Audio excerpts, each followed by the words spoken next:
तो आज हमारा डे 23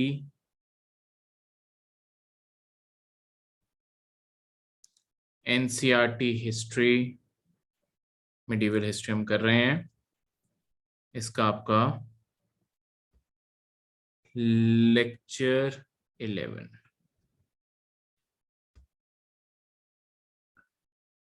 तो आज जो हमारा टॉपिक है, आज हमने डिस्कस करना है सबसे पहले अलाउद्दीन खिलजी, खिलजी कह लो, खलजी कह लो, और इनके साथ साथ आपके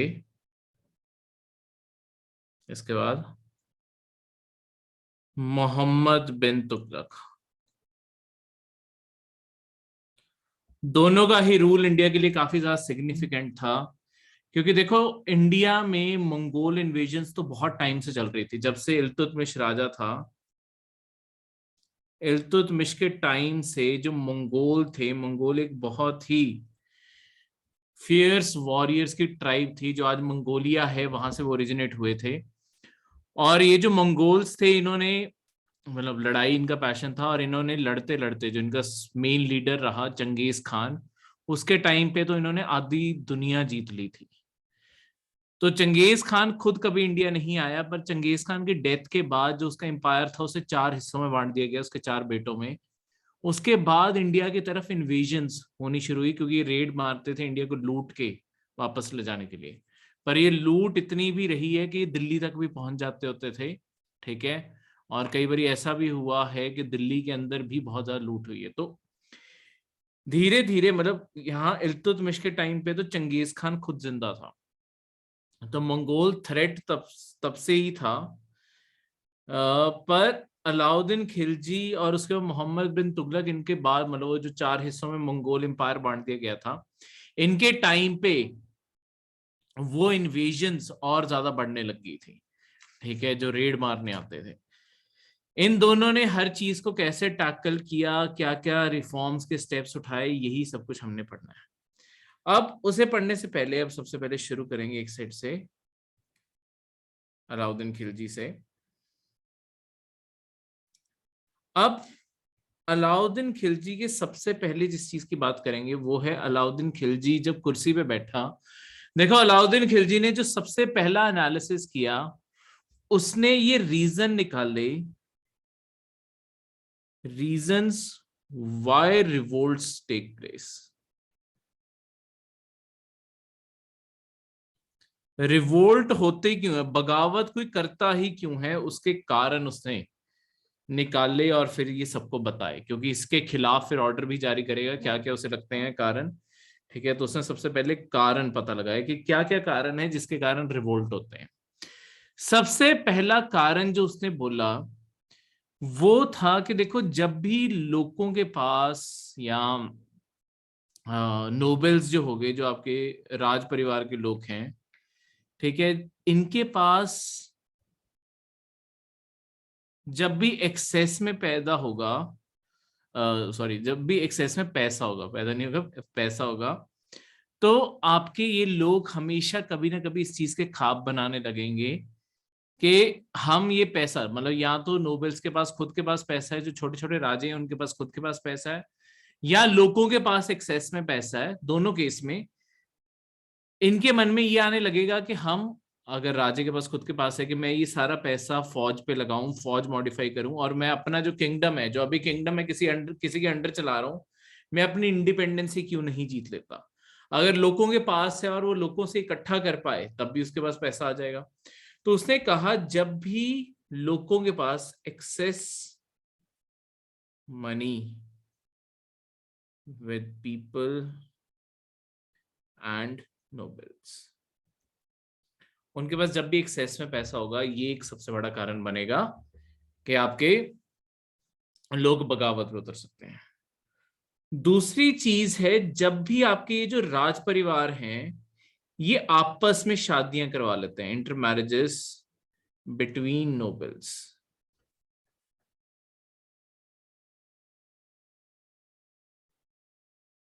बिटवीन नोबल्स।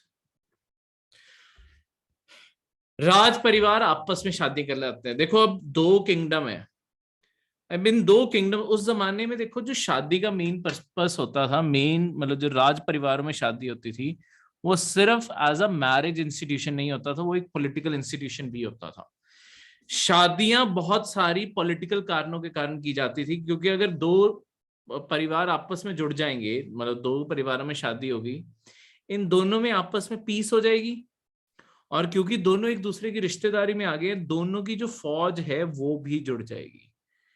अब ऐसा हो सकता है कि ये दोनों ने यही पॉलिटिकल कारणों के कारण किया हो कि हम एक साथ शादी करके, देखो अलायंस तो तुम वैसे भी बना सकते हो, ठीक है, अलायंस तो किसी भी मामले में बना सकते हो, अलायंस तो किसी नोन के साथ भी बन सकती है। पर यहाँ पे जो अलायंस है उसका ये मेन फीचर था कि जब आप शादी कर दोगे, मतलब शादियों की क्या इंपॉर्टेंस थी, कोई अलायंस तोड़ने को, अगर आप रिश्तेदारी में नहीं हो तो अलायंस तोड़ने को कोई आपके साथ कभी भी अलायंस तोड़ देगा, कभी भी धोखा भी दे सकता है। पर लेट्स सपोज आपकी डॉटर दूसरे घर में शादी हुई हुई है, ठीक है, या मतलब आपके आपस में जैसे लिंकेजेस हो गए, आपके धोखा देने के चांसेस अपने आप ही कम हो जाते हैं। इस कारण यहाँ पे शादी का जो इंस्टीट्यूशन था, जो राज परिवार होते थे, इनके अंदर शादी का जो इंस्टीट्यूशन था, उसकी सबसे बड़ी इंपॉर्टेंस यही थी कि आपस में ट्रस्ट बन जाएगा, सेना जुड़ जाएगी, और फिर एक साथ हमला करेंगे और अपनी आजादी जीत लेंगे। तो जब भी आपस में शादियां होती हैं, ये भी एक थ्रेट है कि आपके रिवोल्ट हो सकता है। तीसरी चीज जो है वो है आपकी एक्सेस मनी होगी, इंटरमैरेजेस होगी। तीसरा है आपकी शराब, लिकर एंड फेस्टिविटीज। देखो जब भी त्योहार मनाए जाएंगे, कहीं पे भी कोई भी सेलिब्रेशन होगी, वैसे ही लोग कहीं पे इकट्ठे होते हैं, बहुत सारे, मतलब आपके आर्मी चीफ्स भी इकट्ठे हो सकते हैं, आपके नोबल्स भी इकट्ठे हो सकते हैं, सारे कोई ना कोई जश्न मनाने के लिए, कोई त्योहार मनाने के लिए एक साथ कहीं आएंगे। अब अगर उन त्योहारों के अंदर साथ में शराब भी चल रही है, तो कई बार क्या होता है कि अलाउद्दीन खिलजी का ये कहना था कि लोग शराब पी के अगर कोई किसी को भड़काता है, वो आराम से भड़क जाएगा। तो शराब पी के बहकी बहकी बातें करेंगे कि ले सुल्तान क्या है, हरा देंगे उसे आराम से, दूसरा और ज्यादा भड़का देगा, और ऐसे इस भड़कावे में आके ही कई बार लड़ाइयां छेड़ देते थे। तो ये जो चीजें हैं, ये भी उसे प्रॉब्लम लगती थी कि जब भी त्योहार बहुत बड़े लेवल पे मनाए जाते हैं और जो आपकी शराब लोग पब्लिक में एक साथ बैठ के पीते हैं, वो भी एक प्रॉब्लम है। और लास्ट था कि जब आपका वीक स्पाई सिस्टम होगा, आपकी हर जगह जासूस नहीं है। अगर हर जगह जासूस नहीं है तो आपको पता ही नहीं चलेगा कब कौन आपके खिलाफ क्या सोच रहा है। पर अगर आपके जासूस हर जगह फैले हुए हैं, आपको इस चीज की परवाह करने की जरूरत ही नहीं है, आपके पास खबर कहीं ना कहीं से आई जाएगी कौन पर्सन क्या प्लॉट बना रहा है। तो इसके चलते हुए आप वैसे ही एक्शन ले सकते हो और टाइम से अपना सारा रिवोल्ट बना सकते हो। अब इसी के अगेंस्ट अलाउद्दीन खिलजी ने 3 ऑर्डिनेंसेस इशू किए थे, 3 ordinances of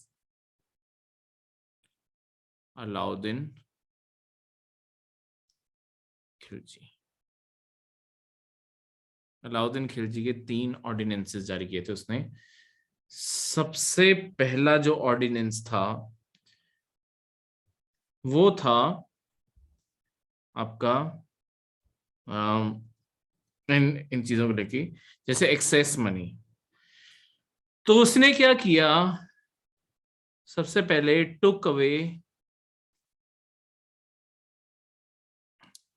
any excess money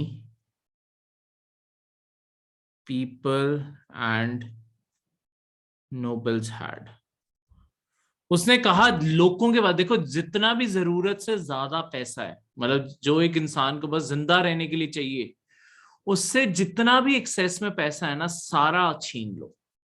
इससे होगा क्या, जब एक आम इंसान की जैसे बात करते हैं, अगर आम इंसान देखो कल राजे को सपोर्ट भी करना चाहे कि राजे को हम पैसे देके राजे के थ्रू हम फ्रीडम जीत लेते हैं, राजे को सपोर्ट करते हैं, पर अगर उसके पास यही सबसे बड़ी उसकी चिंता बनी हुई है कि 2 वक्त का खाना कहां से खाएगा, तो वो कभी भी इस चीज के ऊपर ध्यान नहीं दे पाएगा कि राज्य की कैसे सपोर्ट करनी है। उसका तो सबसे बड़ी प्रॉब्लम अपने खुद के खाने की ही होगी। तो ऐसी सिचुएशन में सबको डाल दो जहां पे वो इसी चीज में लगे रहें कि अगला फूड, अगली रिसोर्स कहाँ से आएगी, और इस चीज को भूल ही जाएं कि राजा क्या कर रहा है, मतलब सुल्तान क्या कर रहा है, सुल्तान के खिलाफ बगावत हो सकती है नहीं हो सकती। लोग इस थॉट से ही बाहर निकल जाए। इतना कम भी नहीं छोड़ना कि लोग, देखो ऐसा भी हो सकता है कि अगर तुमने ज्यादा कम छोड़ दिया लोग तंग आके तुम्हारे खिलाफ बगावत कर दें, और ज्यादा भी नहीं छोड़ना कि लोग मोटिवेट होके तुम्हारे खिलाफ बगावत कर दें। एक सेंटर बनाना है इसका। सेकेंड चीज जो है ऑर्डिनेंस के अंदर, वो है ये इंटर मैरिजेस। अलाउद्दीन खिलजी ने इंटर मैरिजेस सिर्फ permission, inter marriages between nobles, nobles के बीच में जो खुद में शादियां थी, ओनली बाय परमिशन। पहले तुम्हें सुल्तान की परमिशन लेनी पड़ेगी, तभी तुम आपस में शादियां करवा सकते हो राज परिवारों में, नहीं तो नहीं करवा सकते। अब इसमें अलाउद्दीन खिलजी को पहले ही पता होगा कौन किसके साथ मैरिज करने लगा है, तो उसके अकॉर्डिंग प्लान कर पाएगा। और अगर उसे लगेगा कि ये तो नहीं हो सकता, मतलब जो भी वहां पे जो शादी हो रही है उसके कारण मेरे यहाँ पे बगावत कर देंगे ये एक साथ मिलके, अलाउद्दीन खिलजी उनकी शादी अलाउ ही नहीं करेगा। ठीक है, ये चीज। तीसरी चीज, उसने बैन लगा दिया, बैन ऑन फेस्टिविटीज। सारे फेस्टिवल मनाने में बैन था जब तक अलाउद्दीन खिलजी कुर्सी पे बैठा था। फेस्टिविटीज, इसलिए उसे इतना क्रूअल माना जाता है। ठीक है। एंड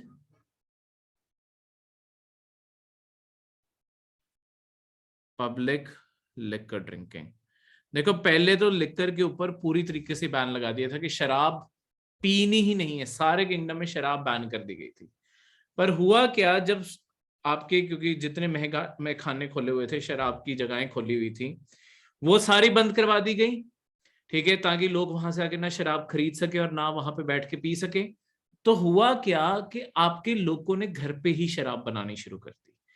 अब इससे प्रॉब्लम क्या हुई, एक तो लोग खुद शराब घर पे बना रहे हैं, तो सरकार, आज भी सरकार घर पे शराब बनाना बिल्कुल बैन है। उसका एक तो चलो हेल्थ रीजन है कि अल्कोहलिक परसेंटेज ज्यादा कम हुई तो लोगों की डेथ भी हो जाती है। आपने कई बार ये सुना भी होगा कि हूच पी के लोगों की डेथ हो गई। तो इसमें परसेंटेज क्योंकि कंट्रोल नहीं होती, तो वो पॉइजन में भी बदल सकती है, डेथ भी हो जाती है।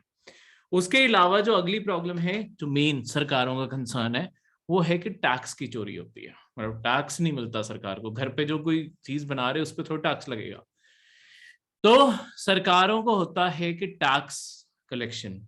तो यहाँ पे फिर दुकानें दोबारा से खुलवा दी गई, पर कंडीशन लगाई गई उनके ऊपर, मतलब सारे लोगों के ऊपर, कि लोग एक साथ बैठ के नहीं पी सकते। इवन घर पे तुम किसी और के साथ बैठ के नहीं पी सकते।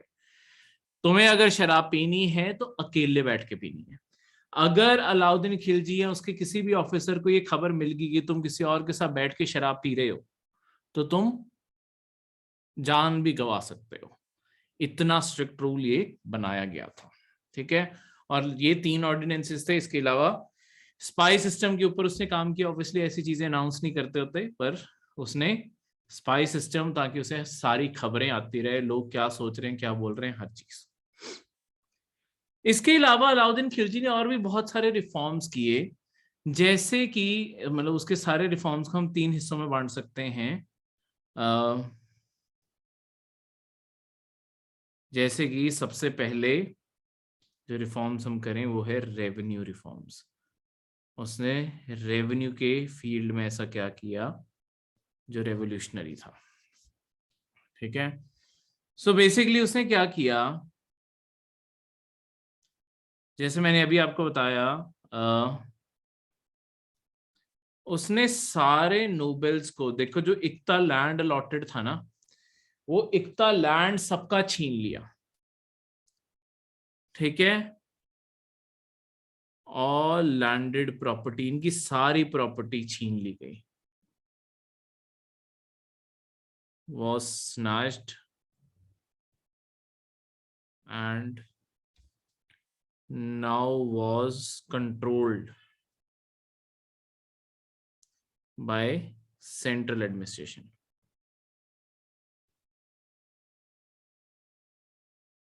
तो इनकी सारी प्रॉपर्टी छीन के अपनी उसके अंडर लिया। तो नोबेल्स जिएंगे कैसे? नोबेल्स को सैलरी के ऊपर रख दिया गया। सेम चीज मतलब बाकी सोल्जर्स के साथ भी की गई थी, पर इन्हें भी सैलरी दी गई। ठीक है, इनके अंडर ऑब्वियसली यही लोग आगे सोल्जर्स को सैलरी देते थे, पर सबकी सैलरी फिक्स कर दी गई। ठीक है, और ये सैलरी सिर्फ इतनी होती थी कि barely enough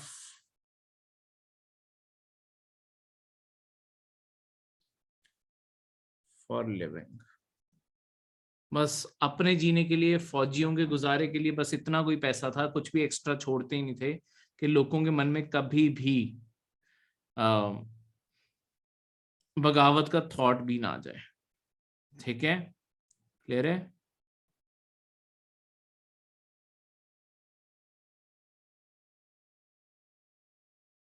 अब सेम चीज देखो, एक रिवोल्ट की और जगहें जो बहुत ही हॉटस्पॉट, और मुगल एम्पायर को गिराने में इनका बहुत बड़ा हाथ है। रूरल चीफ्स जो होते थे या रूरल जो जमींदार होते थे, जो गांव के अंदर सबसे बड़ा जमींदार होता था ना, उसका बहुत बड़ा होल्ड होता था उस एरिया पे। तो वो जो चाहेगा जैसे चाहेगा उसके एरिया में वैसे ही होता था। और अगर उसे लगता था, क्योंकि गांव में रहने वाला जमींदार कहीं ना कहीं सारे किसानों से कनेक्टेड है, तो उस रेवेन्यू सिस्टम क्या होता था कि सारे किसानों से रेवेन्यू कलेक्ट करके जमींदार अपना कुछ हिस्सा रखता था, बाकी आगे इंटरमीडिएट जमींदार को दे देता था, वो अपना कुछ हिस्सा रखता था, फिर वो आगे लार्ज जमींदार को देता था, वो अपना हिस्सा रख के बाकी का सुल्तान या किंग को दे देता था। पर ये जो यहाँ पे बैठे हैं लोकल लेवल पे, जो रूरल एरिया का जमींदार है, ये किसानों से खुद जुड़ा हुआ है। कई बार ऐसा होता था, देखो जब ऊपर से रेवेन्यू का ज्यादा प्रेशर आ रहा है, इन लोगों को तो हालात पता है ना कि लोकली इतना रेवेन्यू बन नहीं रहा, तो ये आपस में मिलके रिवोल्ट कर देते थे, यहाँ पे ये बगावत कर देते थे। इस लेवल पे बगावत होती थी। मुगल्स के टाइम पे ये बगावतें बहुत ज्यादा बढ़ गई थी, इसीलिए मतलब मुगल्स का जब कोलैप्स आया उस टाइम पे ही जाके ये बगावतें बहुत ज्यादा बढ़ गई थी, इसी कारण मुगल एम्पायर खत्म हो गया, वन ऑफ द रीजन। तो यहाँ पे जो रूरल चीफ और जमींदार थे, उनकी भी जो प्रॉपर्टी थी, उनकी भी प्रॉपर्टी, वेल्थ टेकन अवे, वो भी सब कुछ ले लिया गया, ताकि उन्हें भी रोज की मर्रा जिंदगी में गुजारा करना पड़ जाए और वो भी रिवोल्ट करने बारे ना सके। उनके मन में भी हमेशा टेंशन लगी रहे कि अभी जितना आ रहा है ये भी आना बंद हो जाएगा अगर रिवोल्ट किया तो, क्योंकि सेविंग तो कुछ भी नहीं छोड़ी गई। इस कारण ये सारे रिफॉर्म्स। ठीक है, इसके अलावा क्योंकि देखो लगातार इंडिया की साइड पे इन्वेजन हो रही है, तो तुम्हें पैसों का फ्लो बनाए रखना बहुत जरूरी है। कई जगह पे जो एग्रीकल्चर टैक्स था, एग्रीकल्चर टैक्स या जिसे हम खर्च टैक्स भी कहेंगे, इससे भी बढ़ा दिया गया। ठीक है, खर्च टैक्स को ऑलमोस्ट 50% टैक्स लगाया गया कई जगहों पे। ठीक है, जो बहुत ही फर्टाइल एरियाज थे वहां पे जो प्रोड्यूस हो रही थी उसका 50% तक टैक्स, ताकि रेवेन्यू ज्यादा से ज्यादा कलेक्ट हो। अब अगले जो रिफॉर्म्स हैं वो रिफॉर्म्स किए आपके मार्केट्स को लेके, मिलिट्री उसके बाद करते हैं मार्केट रिफॉर्म्स। अब देखो मार्केट रिफॉर्म्स क्यों करने की जरूरत थी? एक तो आपकी नॉर्दर्न बॉर्डर्स पे सारी की सारी इन्वेजन्स चल रही हैं, तो ऑब्वियसली सप्लाई कभी भी खराब हो सकती है। अब इकोनॉमी का प्रिंसिपल है, देखो अगर सप्लाई नहीं आएगी तो प्राइसेस अपने आप बढ़ जाएंगे। ठीक है, इन्फ्लेशन का कंसेप्ट यही है कि अगर प्राइसेस नहीं मतलब अगर प्राइसेस नहीं कंट्रोल होती, सॉरी अगर सप्लाई पूरी नहीं होती तो आपकी प्राइसेस अपने आप बढ़ जाएगी। डिमांड और सप्लाई अपने आप ऐसे करती है, हम इकोनॉमी के लेक्चर्स में यही चीजें कर रहे हैं। तो यहाँ पे आपके मार्केट रिफॉर्म्स में ये बहुत जरूरी था कि देखो अगर कभी भी कोई डिस्ट्रप्शन आ गई, कुछ भी आ गई, प्राइजेस ना बढ़ जाएं, क्योंकि आप लोगों को सैलरी दे रहे हो और तुम कोशिश कर रहे हो लोगों के पास मिनिमम पैसा रहे ताकि तुम लड़ाई की तैयारियां करके रख सको, और जब भी मतलब मंगोल इन्वेजन हो उसे अच्छे से टैकल कर सको। तो तुम्हें लगातार पैसा चाहिए और बहुत सारा चाहिए इतनी बड़ी सेनाओं से लड़ने के लिए। तो प्राइस राइज नहीं होना चाहिए। तो मार्केट रिफॉर्म्स में सबसे पहले प्राइजेस फिक्स कर दिए गए। Prices were fixed for all essential commodities. जितना भी जरूरत का सामान है उन सारी चीजों के प्राइजेस फिक्स कर दिए गए। अब देखो अगर सप्लाई शॉर्ट पड़ गई फिर तो मर्चेंट्स डिमांड करेंगे कि देखो सप्लाई इतनी कम हुई है, प्राइजेस तो बढ़ने चाहिए। तो आज भी सरकार, जैसे आज के टाइम पे भी सरकार आपकी क्या करती है, ताकि प्राइजेस कभी ना बढ़े एक हद से ज्यादा, हम हमेशा बफर स्टॉक मेंटेन करके रखते हैं। ठीक है, एक स्टॉक मेंटेन करके रखते हैं कि जब भी कमी पड़ी हम अपने सरकारी गोदामों से निकाल के आपके सप्लाई कर देते हैं मार्केट में, जिससे प्राइजेस कंट्रोल रहते हैं। तो अलाउद्दीन खिलजी ने बफर स्टॉक भी मेंटेन करवाया, वॉज मेंटेन्ड बाय गवर्नमेंट। सरकार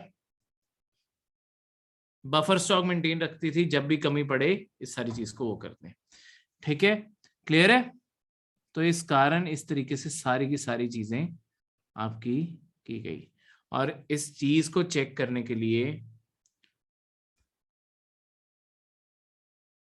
मार्केट के supervisors and spice were appointed. Supervisors और स्पाइस को अपॉइंट किया गया कि वो मार्केट्स में जा जाके चेक कर सकें कि क्या प्राइस सही है, जैसे जितना बोला गया है, कोई ओवरचार्ज तो नहीं कर रहा या वेट तो नहीं कम दे रहा सामान के अंदर। हर चीज के ऊपर लगातार नजर रखी जाए।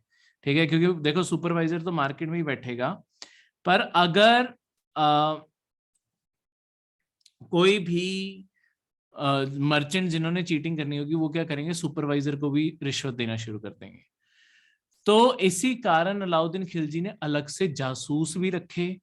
फिर वो अपने जो गुलाम थे, जो उसके मामलूक थे, वो उन्हें भी टाइम टू टाइम भेजता रहता था कि कहीं स्पाइस भी तो नहीं आके झूठ बोल रहे। ठीक है, तो इस तरीके से वो बहुत जगहों से ये चेक करवाता था कि प्राइस हर टाइम कंट्रोल रहे। ठीक है, क्लियर है?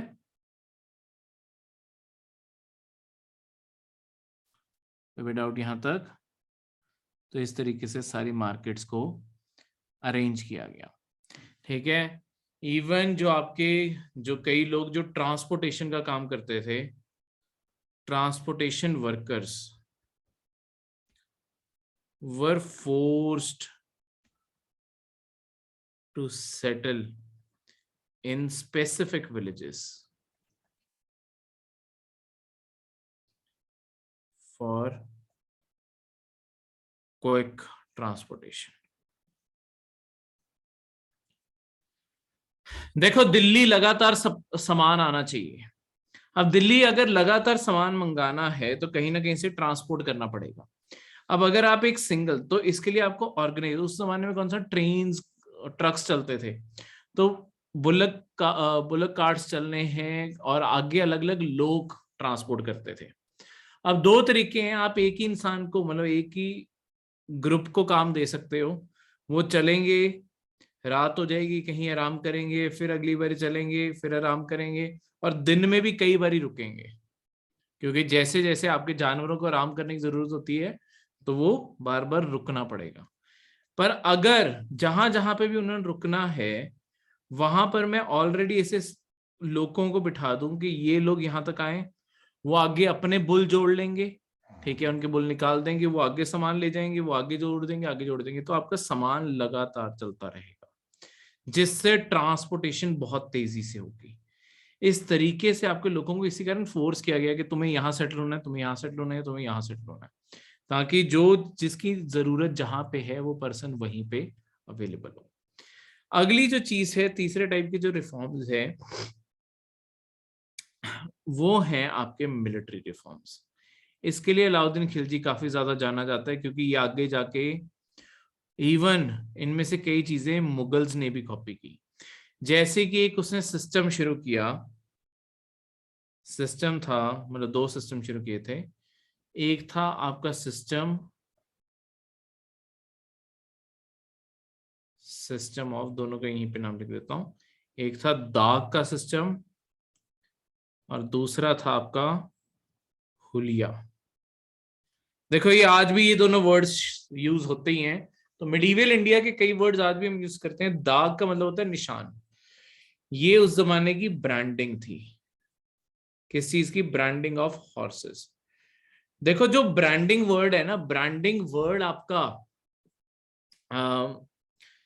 जो आज हम कहते हैं ब्रांड्स और ये सारी चीजें, ब्रांडिंग वर्ड एक्चुअली एनिमल से आया है।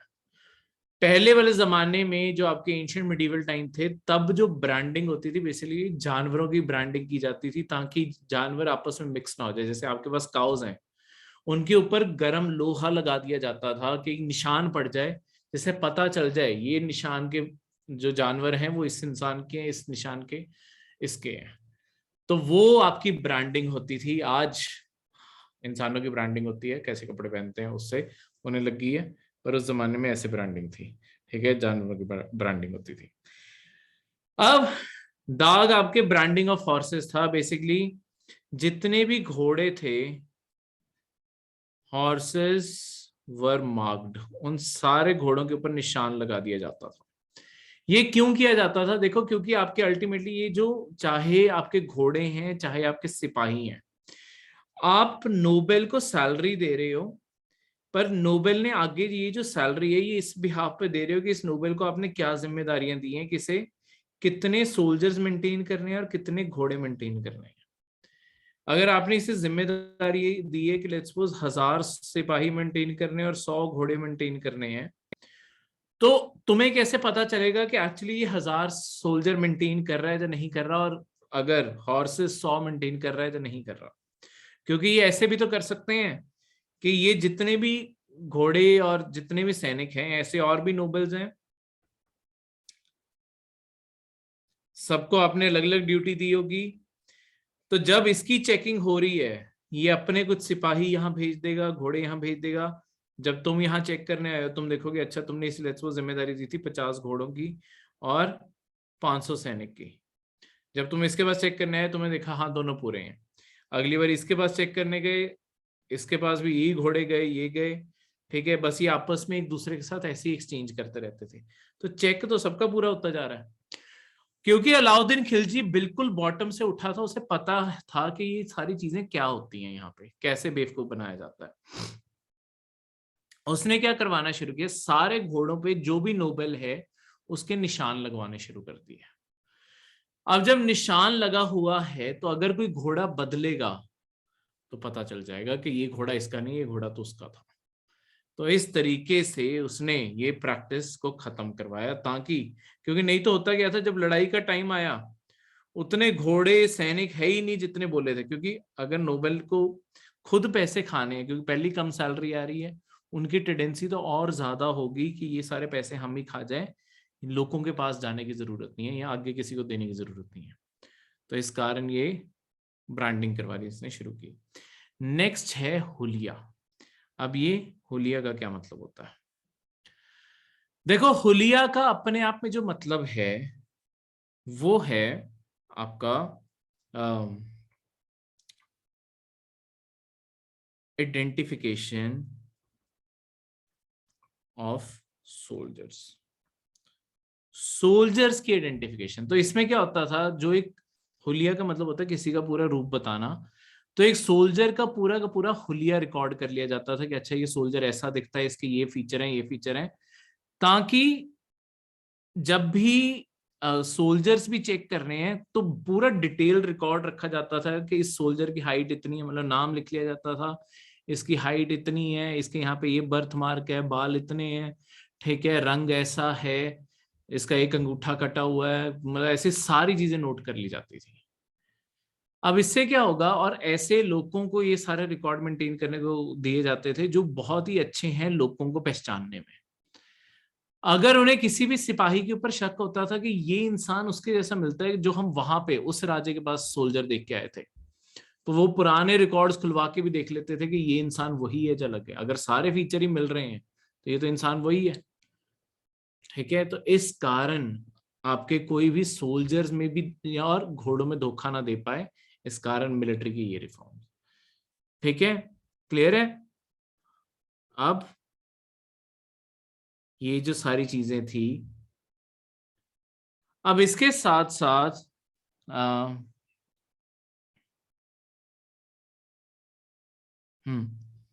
उसके बाद आपके मंगोल के इन्वेजन्स के लिए उसने क्या स्टेप उठाए। देखो, उसने बहुत सारे forts and towers were established near northwestern borders। देखो, जो इंडिया के नॉर्थ वेस्टर्न बॉर्डर्स हैं, उसने इन एरियाज में जहां पे मंगोल इन्वेजन हो रही है, यानी कि आज का जो पाकिस्तान का एरिया, पाकिस्तान अफगानिस्तान की जो बॉर्डर होगी, उसने यहाँ पे बहुत सारे किले बनवाए और पीछे सपोर्टिंग टावर्स, वॉच टावर्स आके लगवाए, पीछे सपोर्टिंग किले बनवाए, सब कुछ बनवाया। उसने अपनी ज्यादातर सेना फ्रंट लाइन पे ही रखी। ठीक है, जो आर्मी थी, army was kept on the front lines. फौज हमेशा आगे ही रहती थी ताकि जैसे ही बॉर्डर पे कोई भी हमला हो, जो अलाउद्दीन खिलजी का पूरा एम्पायर है, एम्पायर की डेप्थ तक हमला ना हो सके, खासकर दिल्ली तक हमला ना हो सके, वहीं पे लड़ाई होके वहीं पे खत्म हो जाए, तो इन्वेजन बहुत जल्दी रुक जाएगी। और ये सिस्टम बहुत ही इफेक्टिव भी रहा। इस तरीके से उन्होंने बहुत जल्दी, बहुत तेजी से उन्होंने सारे के सारे एरियाज को मैनेज करना शुरू कर दिया। ठीक है, बहुत ही एफिशिएंट उसने जनरल्स उस साइड पे लगाए, बहुत एफिशिएंटली ये सारी की सारी चीज यहाँ पे होनी शुरू हो गई।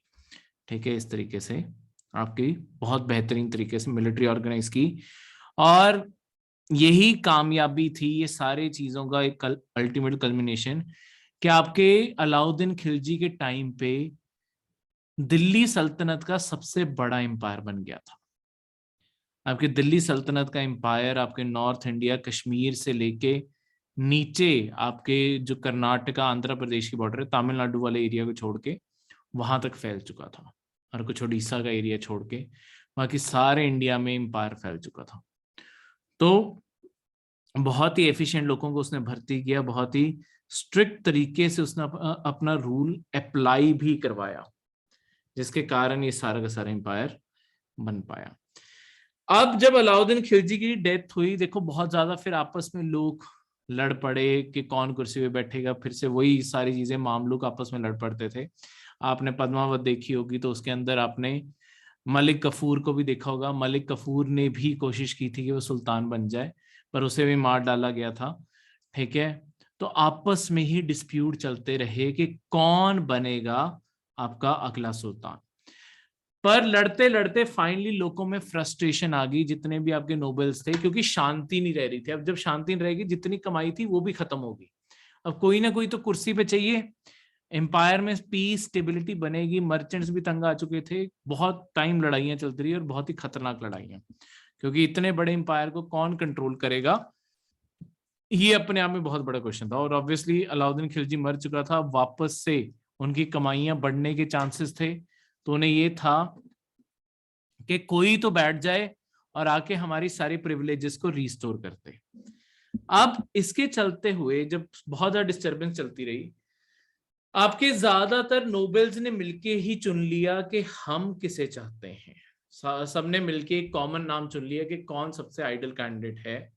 वो सबके लिए बन के आया, जिसे पहले कहते थे, पहले पुराना नाम लिखे थे, गाजी मलिक। गाजी मलिक कौन था? बेसिकली गाजी मलिक काफी ओल्ड एज में पहुंच चुके थे। गाजी मलिक आपके जितनी भी नॉर्थ वेस्ट बॉर्डर्स, ये जो मंगोल्स के साथ नॉर्थ वेस्ट बॉर्डर पे जितने किले थे ना, अलाउद्दीन खिलजी का one of the most trusted general था। इसके अंडर सारी north west border Alauddin Khilji ने इस पर्सन के सिर पे छोड़ी हुई थी, क्योंकि पता था ये पर्सन इतना रिलायबल है। ये चीज बाकियों को भी पता थी कि ये पर्सन बहुत ज्यादा रिलायबल है।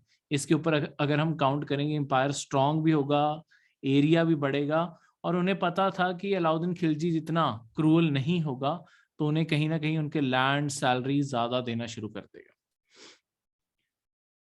तो गाजी मलिक को सबने चुना, और इसी से उन्होंने जब कुर्सी पे बैठे उन्होंने अपना नाम चेंज किया और वो रखा गियाजुद्दीन गियाजुद्दीन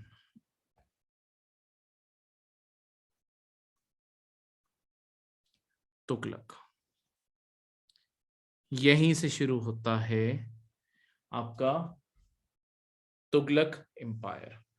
अब पर गियाजुद्दीन तुगलक ज्यादा टाइम कुर्सी पे नहीं बैठ पाए, क्योंकि हुआ क्या, एक बार ये लड़ाई जीत के आ रहे थे। देखो अब कई बार ये माना जाता है कि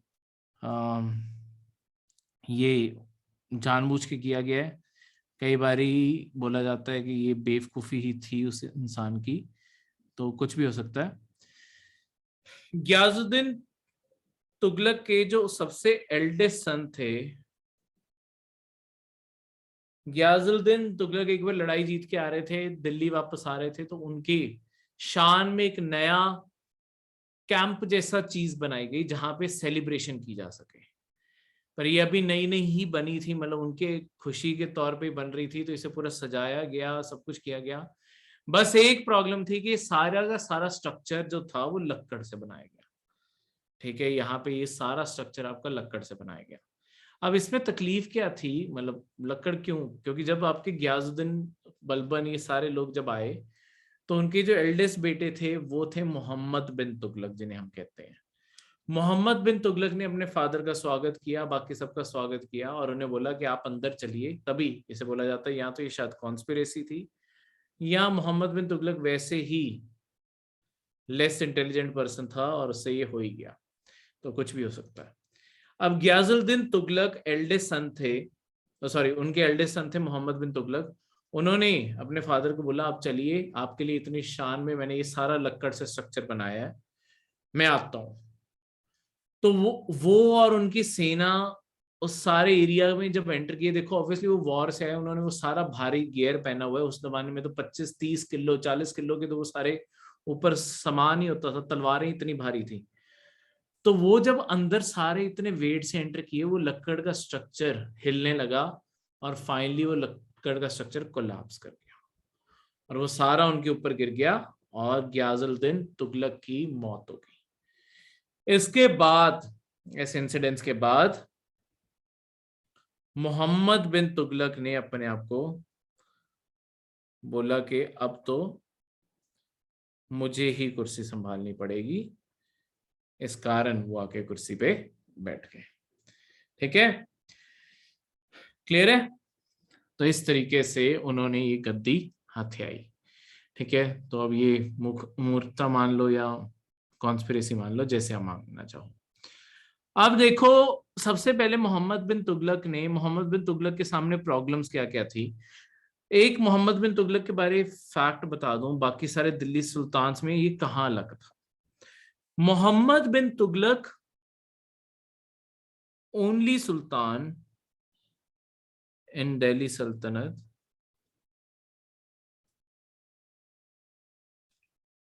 हु वॉज एजुकेटेड, जो पढ़ा लिखा था। ठीक है, आपके जो मोहम्मद बिन तुगलक था, उसे पर्शियन, अरेबिक, तुर्की और संस्कृत 4 भाषाएं आती थी उनके अंदर। उसने बहुत सारी चीजें पढ़ी थी, खुद भी कुछ चीजें लिखी थी। ठीक है, तो काफी ज्यादा पढ़ा लिखा इंसान, तो बाकी और कोई भी पढ़ा लिखा इंसान नहीं था। ठीक है, तो ये जो पर्सन था, इसने फाइनली जब कुर्सी संभाली, तो अब बहुत सारे चैलेंजेस थे इसके आगे। चैलेंजेस जैसे कि मंगोल इन्वेजन अभी भी हो रही हैं बॉर्डर के ऊपर। उसके अलावा दुनिया भर में ना गोल्ड और सिल्वर की बहुत ज्यादा कमी पड़ गई थी, तो फाइनेंशियल हालत पूरी दुनिया की खराब हो रही थी, क्योंकि गोल्ड और सिल्वर, खासकर गोल्ड, गोल्ड के दुनिया में रिजर्व्स बहुत ही कम हैं, और जब जब नहीं मिलेंगे ऑब्वियसली गोल्ड लेना बहुत मुश्किल हो जाएगा मार्केट में। और उस जमाने में तो सिक्के हर चीज इन्हीं चीजों से बनती थी, तो मार्केट में अपने आप हर चीज की कमी हो जाएगी। तो ये सारी चीजें चैलेंजेस मोहम्मद बिन तुगलक के थे आगे, पर और भी चैलेंजेस विद टाइम वो क्रिएट करता गया अपने लिए खुद ही। ठीक है, किसी ने उसे बोला नहीं था, खुद ही क्रिएट करता गया।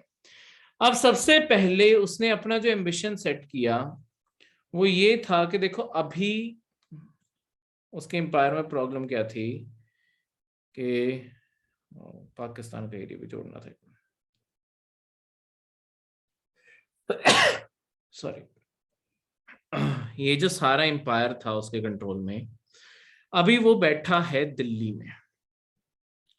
ठीक है, और मोहम्मद बिन तुगलक, देखो जब अलाउद्दीन खिलजी का सारा सिस्टम, अलाउद्दीन खिलजी की डेथ हो गई, आपस में लड़ने लग गए, ये जो फ्रंटियर पे सारा सिस्टम अलाउद्दीन खिलजी ने बनाया था ये अपने आप ही वीक पड़ गया। अब जब ये कमजोर पड़ गया तो बेसिकली बहुत बारी ऐसा हो चुका था, इवन जब मोहम्मद बिन तुगलक कुर्सी पे आके बैठ गए, कि जो मंगोल्स हैं वो इंडिया में इन्वेड करते करते दिल्ली तक आके भी, दिल्ली के अंदर भी इन्वेजन हुई। तब मोहम्मद बिन तुगलक की दिल्ली में बदनामी भी बहुत हुई, क्योंकि मोहम्मद बिन तुगलक क्या करता था, जब भी इन्वेजन होती थी अपने महल को बंद करके लॉक करके अंदर बैठ जाता था। तो सारा दिल्ली लूटा जा रहा है, दिल्ली के लोग मारे जा रहे हैं, सब कुछ चल रहा है दिल्ली में, पर मोहम्मद बिन तुगलक कोई लड़ाई कोई रेजिस्टेंस कुछ नहीं देता था। वो सिर्फ ये देखता था कि मैं सेफ रहूं, मैं सिक्योर रहूं। तो दिल्ली के लोग बहुत ज्यादा बुरा भला बोलते थे मोहम्मद बिन तुगलक को कि ये पर्सन ठीक है ही नहीं। ठीक है, तो वो पहले ही बहुत ज्यादा बदनाम हो चुका था दिल्ली के सारे वासियों में। उसके अलावा उसने मिलिट्री में गड़बड़ और भी क्या की थी, देखो जब वो खुद कुर्सी पे आके बैठ गया तो उसने यहाँ पे फ्रंट लाइन पे आर्मी नहीं रखी थी, उसने आर्मी भी दिल्ली के अंदर ही रखी। ठीक है, उसने दिल्ली के अंदर ही कंटोनमेंट एरिया बनाया, दिल्ली के अंदर ही अपनी आर्मी सारी प्लेस करके रखी, ताकि अगर इन्वेजन हो दिल्ली के अंदर वो बचा रहे। तो उसने फौज वहां पे ऐसे रखी कि बस उसके महल के आसपास सारे लोगों को सेटल किया जाए, जहां पे जैसे ही लड़ाई हो सारे फौज वहां पे इकट्ठी हो और लड़ना शुरू करे, और उसका खुद का किला बच जाए, मतलब वो खुद बच जाए। तो बाकी दिल्ली में जो मर्जी प्रॉब्लम हो, और इतना पूरा एरिया रास्ते में लूटते आ रहे हैं, कोई प्रॉब्लम नहीं, बस वो बच जाए। अब ये लगातार पर इन्वेजन बढ़ती जा रही थी, और लगातार डर भी बढ़ता जा रहा था, क्योंकि वो किले की हर बारी और पास पहुंच जाते और पास पहुंच जाते, तो सेफ नहीं महसूस कर रहा था मोहम्मद बिन तुगलक इतना कुछ करके भी। तो मोहम्मद बिन तुगलक ने एक चीज सोची कि अगर मैं यहाँ से अपनी कैपिटल शिफ्ट करके थोड़ी साउथ में ले जाऊं, तो मैं एक तो साउथ इंडिया में अपना एम्पायर और बेटर कंट्रोल कर पाऊंगा, क्योंकि इंडिया के सेंटर में बैठा हूँ, नॉर्थ भी कंट्रोल कर पाऊंगा, साउथ भी।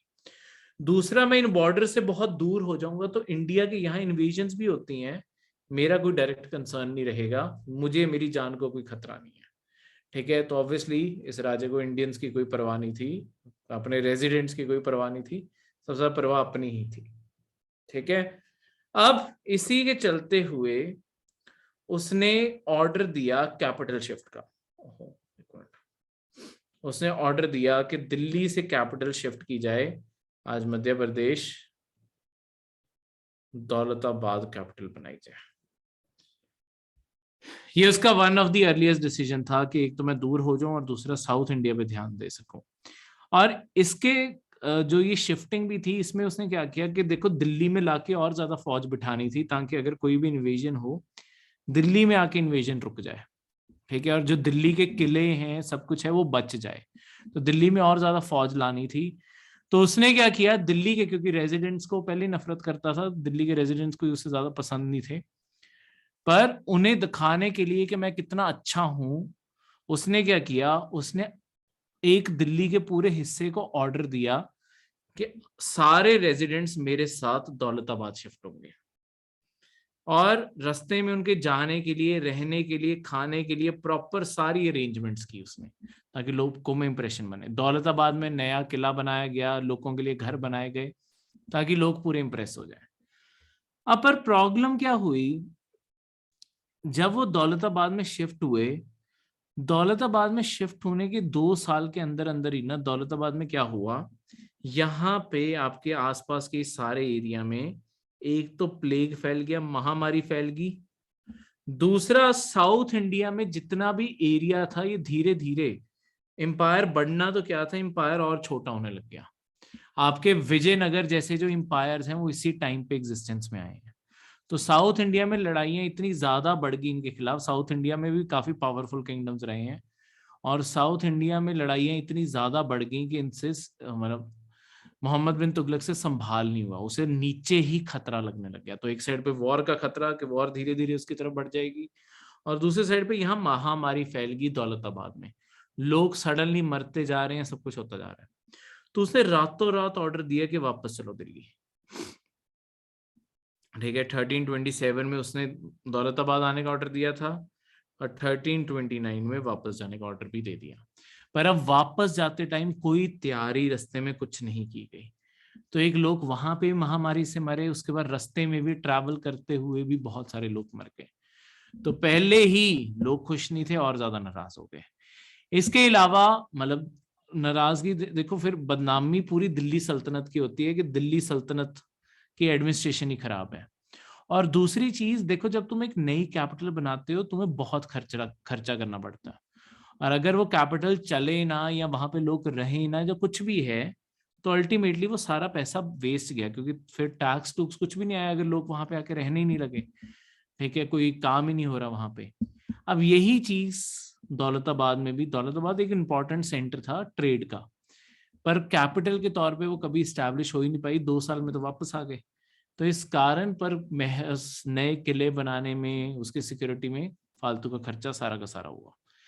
अब ये ऐसे टाइम पे हो रहा है जब पहले ही सारे एम्पायर की फाइनेंशियल कंडीशन कमजोर हुई पड़ी है, तो ये खर्चा और ज्यादा भारी पड़ रहा है इन्हें। ठीक है, अब देखो इन खर्चों को, इसके अलावा उसने मिलिट्री कैंपेन, जैसे अफगानिस्तान जो आज एरिया है वहां पे बहुत ज्यादा डिस्टर्बेंस थी, कोई भी गद्दी पे नहीं बैठा हुआ था, काबुल की कुर्सी पे कोई नहीं बैठा हुआ था। तो किसी ने सलाह दी कि आप अभी अपनी सेना लेके चले जाओ, काबुल की गद्दी पे कब्जा कर लो, अफगानिस्तान भी आपके पास आ जाएगा। तो मोहम्मद बिन तुगलक को ये आइडिया पसंद आया, पर मोहम्मद बिन तुगलक को ये भी था कि ऐसा ना हो कि मैं वहां जाऊं और मेरी सेना, हाँ, मैं वहां पे कोई और भी हमला कर दे और मुझे घेरा पड़ जाए और मुझे सरेंडर करके आना पड़े। तो मोहम्मद बिन तुगलक ने एक नई पूरी सेना रेस करने का फैसला किया कि बिल्कुल बड़ी सेना बनाओ। एक सारे सोल्जर्स को 2 साल की एडवांस सैलरी भी दे दी कि हम 2 साल के लिए वहां जाएंगे, तो पहले ही एडवांस में सैलरी लो। 6 महीने ट्रेनिंग में लगा दिए, सोल्जर्स को इकट्ठा करने में लगा दिए। अब जब अफगानिस्तान जाने की तैयारी हुई, उतने में कोई अफगानिस्तान के आगे कुर्सी पे ऊपर आके बैठ गया। तो अब जो 2 साल की सैलरीज सोल्जर्स को दे दी थी, अब वापस तो ले नहीं सकते, तो अपने आप वो भी सारा पैसा डूब गया। तो ये पहले कैपिटल में पैसा डूब गया, फिर यहाँ पैसा डूब गया, फिर ये सेना को आपके हिमाचल और हिमालयस के एरिया में किंगडम्स के ऊपर कब्जा करने भेजा, पर वहां कोई लड़ाई होने की जगह वो किंगडम्स ने पहले ही सरेंडर कर दिया। वो उन्हें वापस आते हुए मानसून आ गया, पहाड़ों में लैंडस्लाइड, हर चीजों से आपकी सेना सारी की सारी वहीं पे ज्यादातर मर गए, वापस सिर्फ 3 लोग आए थे। लाखों की सेना खत्म हो गई लैंडस्लाइड्स, फ्लड्स, इन सारी चीजों में। तो सेना खत्म, मतलब ऐसा नहीं सारी सेना नहीं खत्म हुई थी, बहुत बड़ा जो टोली भेजी गई थी वो खत्म हो गई। अब ऐसे ही, मतलब लाखों में नहीं भेजी गई थी, हजारों में भेजी गई थी। ऐसे ही बहुत सारे वेस्टफुल एक्सपेंडिचर करने के बाद अब इकोनॉमी की तरफ ध्यान देना शुरू किया कि इकोनॉमी बचानी जरूरी है। अब इसी के चलते हुए उसने क्या शुरू किया, उसने अपनी खुद की कॉइनेज शुरू किया, अपने खुद के सिक्के निकाले। अब ये सिक्कों में क्या अलग था, उसने बेसिकली टोकन करेंसी निकाली।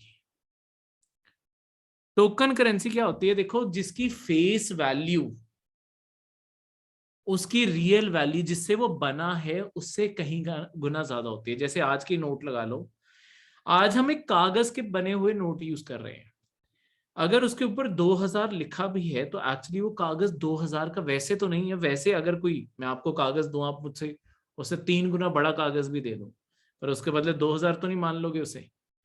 क्यों नहीं मानोगे, क्योंकि आपके ये जो सारा का सारा नोट है, इसका पेपर उतना इंपॉर्टेंट है ही नहीं, ठीक है। ये होती है टोकन करेंसी, जिसके ऊपर लिखी हुई वैल्यू से कहीं गुना ज्यादा बड़ी होती है जो जिससे वो बना है उसके रियल वैल्यू से। तो ये एक तरह से टोकन बन गया कि ये 2000 का टोकन है, मार्केट में जाओगे इसके बदले 2000 की वैल्यू मिल जाएगी। देखो मोहम्मद बिन तुगलक ने क्या किया, उसने निकाली ये जो टोकन करेंसी थी, ये कॉपर कॉइन्स निकाले और इन कॉपर कॉइन्स को बराबर रखा गोल्ड कॉइन्स के, क्योंकि गोल्ड की कमी थी, गोल्ड के सिक्के तो ज्यादातर बना नहीं पा रहे थे वो। तो उसने कहा कि देखो, जो आपको सामान एक गोल्ड का सिक्का खरीद के दे रहा है, उसके बिल्कुल सेम आपको कॉपर का सिक्का खरीद के देगा। गोल्ड के अब आपको सिक्के यूज करने की जरूरत नहीं, कॉपर की कोई कमी नहीं थी, कॉपर के सिक्के बनाते हैं।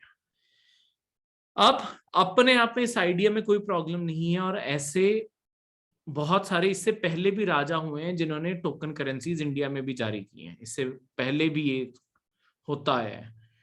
पर प्रॉब्लम क्या थी, उसने ये जो करेंसी निकाली ना, इसका डिजाइन जो था was over simplified.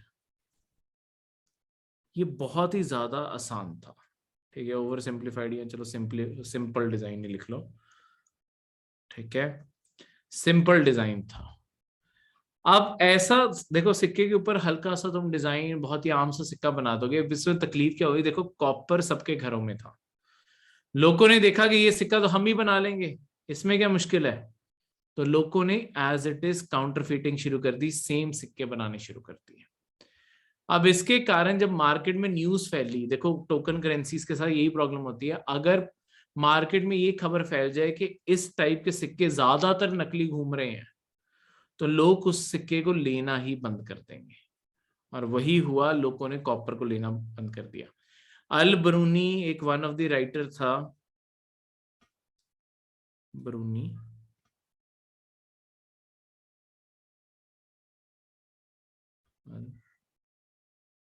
Bruny, Al Bruny आपका एक राइटर था जो इंडिया में उस टाइम घूम रहा था। अल ब्रूनी ने लिखा भी है कि ऐसा भी टाइम था कि ढेरियां लगी पड़ी हैं कॉपर कॉइन्स की सारी गलियों में, पर उसे उठाने वाला कोई नहीं है। क्यों? क्योंकि मतलब एक्चुअली ढेरियां नहीं लगी होंगी, मतलब इसका एक इनडायरेक्ट रेफरेंस है कि कॉपर कॉइन ऐसा इतना बेकार हो चुका था कि कोई लेने को तैयार नहीं, कि अगर तुम उठा के बाहर ढेरी भी लगा दोगे ना, उसमें से कोई एक सिक्का नहीं उठा के ले जाने वाला, वो ढेरी वैसी की वैसी पड़ी रहेगी। तो एक मेटाफर की रेफरेंस है कि इतना बेकार हो गया था कि ढेरी भी हो, सोने की सिक्के की ढेरी लगा के देखो कोई नहीं छोड़ेगा, और इसकी ढेरी ढेरी पे ढेरी लग रही है हर गली में। इसका रेफरेंस ये था कि इसे कोई लेने को तैयार नहीं है, ठीक है, क्योंकि ये सिक्का बेकार हो गया था। अब फिर इसी गलती को सुधारने के लिए, मतलब ये जो सारी प्रॉब्लम आ गई, उसने सारे लोगों को बोला, क्योंकि इकॉनमी तो बचानी थी, कि मैं सबको गोल्ड कॉइन जारी कर देता हूँ, कॉपर कॉइन वापस दे दो। अब बहुत सारे लोगों ने फिर अपने नकली कॉपर कॉइन भी दे दिए और उसके बदले गोल्ड के कॉइन जारी करवा लिए। तो जो ट्रेजरी पहले ही दुनिया की इकोनॉमिक प्रॉब्लम से निकल रही थी, कैपिटल बनाने में खर्चा, फौज 2 साल की एडवांस सैलरी दे देना, उसके बाद यहाँ पे नकली सिक्कों के आने से गोल्ड चले जाना, बहुत ज्यादा नुकसान आपके मोहम्मद बिन तुगलक ने दिल्ली सल्तनत का किया।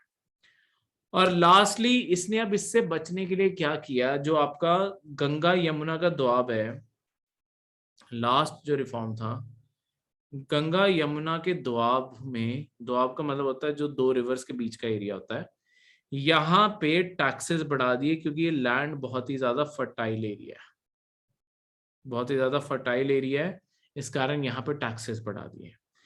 पर ये ऐसा टाइम था जब आपके पिछले कुछ सालों से लगातार सूखा पड़ रहा था, ड्रॉट आए हुए थे, फेमाइन आए हुए थे,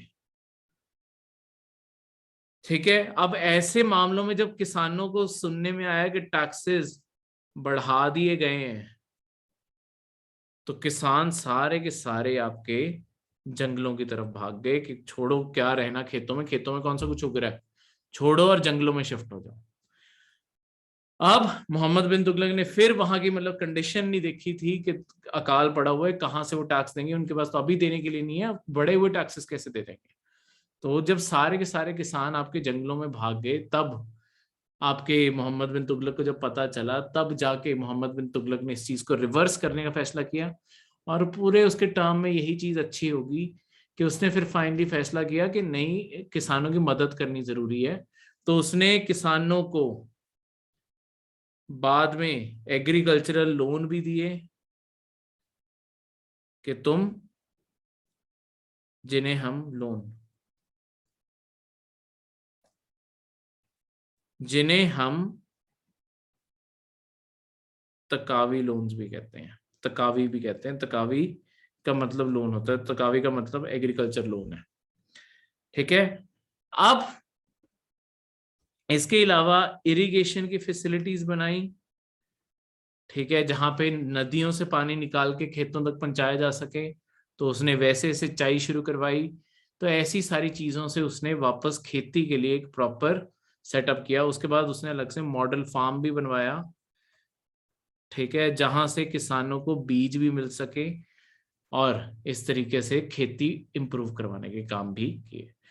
तो देखो, अपने आप में अब यही चीजों के ऊपर हमेशा डाउट उठता है कि क्या वो बेवकूफ था, या क्यों उसने ऐसा सब कुछ किया। तो उसका ज्यादातर बेसिकली ये बोला जाता है कि उसे सही समय पे उसने सही काम नहीं किए, इस कारण वो ऐसी चीजों के अंदर आके फंसा। ठीक है, अगले लेक्चर में मुगल्स बारे बात करेंगे।